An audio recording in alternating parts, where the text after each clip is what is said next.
ఒక 5 ఇయర్స్ తర్వాత హైదరాబాద్లో రియల్ ఎస్టేట్ మార్కెట్ అనేది ఎలా ఉంటుందో చెప్పగలరా? మనం ఊహించిన రీతిలో ఉంటుంది. ఈ లెవెల్లో హైదరాబాద్ అవుతుందా, ఎలా మనం ముందు హైదరాబాద్ని ఊహించకుండా మనం అందరం మిస్ అయి ఉన్నామో. చాలా మంది దగ్గర డబ్బులు ఉన్నాయి.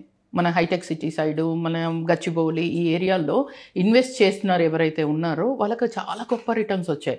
ఇంకా rest of the places like south, ఇప్పుడు మన గవర్నమెంట్ ఫ్యూచర్ సిటీ అనే దాని మీద బేస్ చేసుకుంటే ఏదైతే మనం మిస్ అయి ఉన్నామో హైదరాబాదీస్కి మళ్ళీ ఒక సెకండ్ ఛాన్స్ వచ్చిందని చెప్తాను నేనైతే.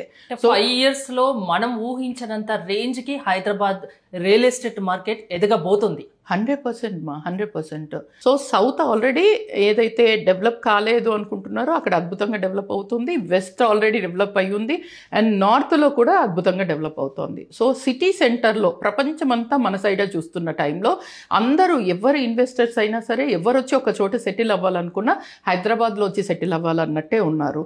సో సిటీ అంతా సాచురేషన్ పాయింట్కి వచ్చినప్పుడు న్యాచురలీ అవుట్స్కట్సే పెరుగుతాయి. సో 100 కిలోమీటర్స్ రేడియస్లో ఎవరు ఇన్వెస్ట్ చేసినా అసలు అద్భుతంగా రిటర్న్స్